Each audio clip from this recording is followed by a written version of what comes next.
Facebook password ပြောင်းနေကိုယ့်ရဲ့ Facebook အကောင့်ကိုဗျာကိုကသုံးနေပြီမဲ့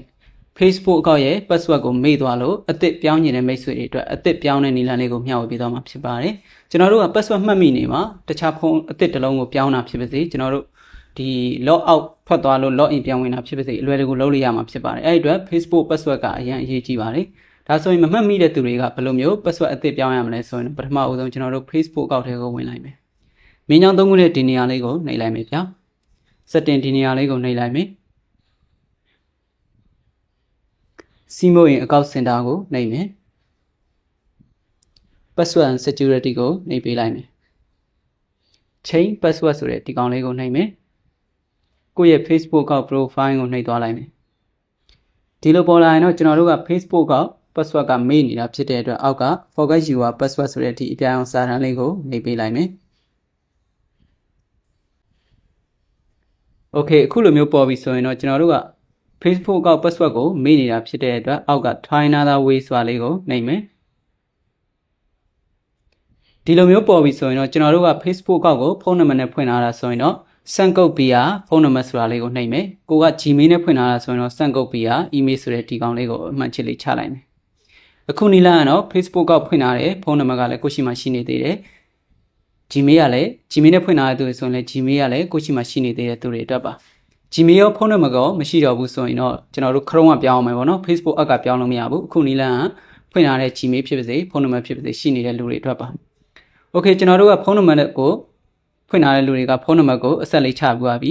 Gmail နဲ့ဖွင့်ထားတဲ့လူက Gmail ကိုအဆက်လေးချပြီးသွားပြီဆိုရင်အောက်က continue ဆိုတဲ့စာလေးကိုနှိပ်ပေးလိုက်မယ်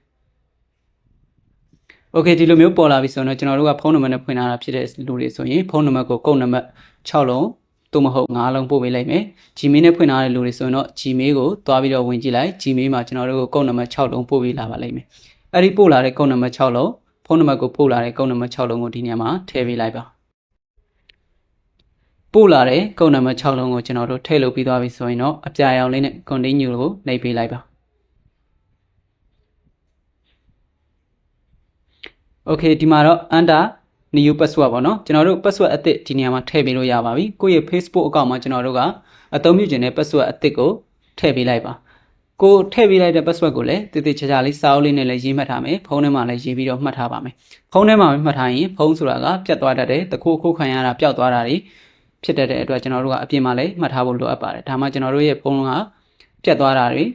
အခုခံရတာတွေဖြစ်ရင်တခြားဖုန်းတစ်လုံးမှာကျွန်တော်တို့ပြောင်းပြီးတော့ထည့်လို့ရမှာဖြစ်ပါတယ်အဲဒီအတွက်ကျွန်တော်တို့ဒီနေရာမှာ password အသစ်ပေးပြီးသွားရင်စာအုပ်လေးနဲ့လည်းရေးမှတ်မယ်ဖုန်းထဲမှာလည်းရေးပြီးတော့မှတ်ထားလိုက်ပါဗျာ